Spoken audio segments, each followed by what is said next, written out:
ఒక అబద్ధాన్ని పదే పదే చెప్తే నిజమైపోదు. ఒంటిమిట్ట మండలం మాధవరం గ్రామంలో చనిపోయిన సుబ్బారావు కుటుంబ ఆత్మహత్యలకు వైసీపీ పార్టీకి సంబంధం లేదు. కూటమి అభ్యర్థులు శవ రాజకీయాలు మానుకోవాలని వైసీపీ నాయకుడు, రాష్ట్ర housing corporation director Iragamreddy Subbareddy తెలిపారు. మాధవరంకు చెందిన సుబ్బారావు కుటుంబం ఆత్మహత్యలతో వైసీపీకి సంబంధం లేదని నిరూపించడానికి మేము సిద్ధంగా ఉన్నాం. టీడీపీ నాయకులు సిద్ధంగా ఉన్నారా అంటూ సవాల్ విసిరారు. అన్నమయ్య జిల్లా రాజంపేటలో జరిగిన ప్రజాగళం బహిరంగ సభలో కూటమి నాయకులు అలా మాట్లాడడం తగదని తెలిపారు. రకరకాలుగా మాట్లాడినారు. కానీ అప్పుడు కూడా వైఎస్ఆర్ కాంగ్రెస్ పార్టీ నాయకులు మేము దాన్ని పూర్తిగా ఖండించినాం. ఆ చేనేత కార్మికులు కుటుంబం ఆత్మహత్య కాదు, అది హత్య అని డిఎస్పీ గారు ప్రెస్ మీట్ పెట్టి చెప్పడం జరిగింది.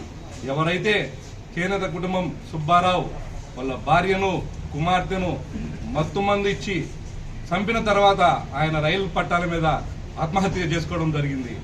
వాళ్ళ సూసైడ్ నోటులో నా భూమి ఆన్లైన్ వేరే వాళ్ళు చేసుకున్నారు అని ఒక సూసైడ్ నోట్ రాసిపోవడం జరిగింది. కానీ పూర్తిగా రెవెన్యూ రికార్డుల ప్రకారం వెరిఫై చేస్తే 2015లో ఎవరైతే చనిపోయినారో సుబ్బారావు అనే వ్యక్తి వాళ్ళ తండ్రి పేరుతో వెంకట చలపతి పేరుతో కేవలం ఆన్లైన్ చేసుకోవడం జరిగింది. అతను ఫ్యాబ్రికేట్ చేసి బయట రికార్డులు పుట్టించి రెవెన్యూలో ఎటువంటి రికార్డులు లేకుండా ఆ రోజు ఆయన సుబ్బారావు చనిపోయిన వ్యక్తి రికార్డు పుట్టించడం జరిగింది. అదే రికార్డును అదే తెలుగుదేశం పార్టీ ప్రభుత్వంలో 2017లో ఎవరైతే కట్ట ఫ్యామిలీ అనే పేరుతో, కట్ట వాళ్ళ పేరుతో 2017 తెలుగుదేశం పార్టీ ప్రభుత్వంలోనే దాన్ని ఆన్లైన్ మార్చడం జరిగింది. దీనిపైన మేము చాలా సార్లు మాట్లాడాం. 2015-17 మీ ప్రభుత్వమే ఆ లక్ష్మీ ప్రసన్న కుటుంబానికి హత్యకు కారణము, చనిపోవడానికి కారణము మీ ప్రభుత్వం అని చాలా మార్లు చెప్పాం. కానీ వీళ్ళు ఒక అబద్ధాన్ని పదే స్టేజ్ల మీద నిజంగా సిగ్గు మానం ఉందా ఈ ముఖ్యమంత్రులకు? ఎందుకంటే ఒక్కసారి ఆలోచించాలా, సిగ్గు మానం ఉండాలా. ఎందుకంటే ఒక చనిపోయిన కుటుంబాన్ని అది నిజం కాదని అందరికీ తెలుసు. మీకు దమ్ముంటే మీరిద్దరు ముఖ్యమంత్రులు కానీ మీ తరపున ఎవరైనా సరే ఒంటిమిట్ట రెవెన్యూ ఆఫీస్కి రండి, ఒకసారి రికార్డు వెరిఫై చేయండి. మీ ప్రభుత్వంలో జరిగిన తప్ప కాదా ఒకసారి ఆలోచించండి. ఇది అదే కాదు, అదే ఎవరైతే మీరు ఆరోపణలు చేసి ఒక వ్యక్తిని మీ పేపర్లో వేశారో అదే వ్యక్తి 2019లో మా పార్టీలోకి వచ్చినారు. అదే వ్యక్తిని మొన్న నారా లోకేష్ గారు మల్లవ ఖండవా కప్పి మీ పార్టీలోకి ఆహ్వానం చేసినారు. అంటే ఆ చేనేత కుటుంబానికి మీరు మేలు చేసినట్ట.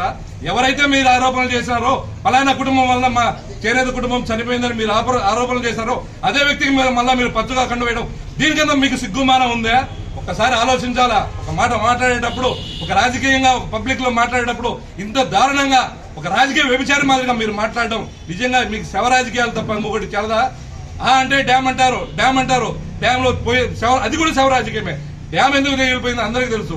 అధిక వర్షపాతం వలన పించే డ్యామ్ తెగిపోయిన వలన, చెరువులు తెగిపోయిన ఒకసారి నీరు వచ్చి డ్యామ్ తెగిపోయింది. ఆ రోజేమో అప్పుడున్న ఎమ్మెల్యే గారు డ్యామ్ తెంచారని మాట్లాడారు. ఈ రోజేమో బహిరంగంలో ఇప్పుడున్న అమర్నాథ్ రెడ్డి గారు తెంచారు. ఇప్పటికీ నోరు మార్చడం, మాట మార్చడం నిజంగా మీకు సిగ్గుండాల. ఒక్కసారి ఎవరైనా సరే ఎప్పుడైనా సరే ఛాలెంజ్, అది తెలుగుదేశం పార్టీలో జరిగిందని మేము నిరూపిస్తాం. లేదంటే మేము ₹1 పందెం, మేము ₹1 ఆ పాప పేరుతో రాపిస్తాం మా ఆస్తిన. మీరు నిరూపించగలరా మీ పార్టీలో జరగలేదని?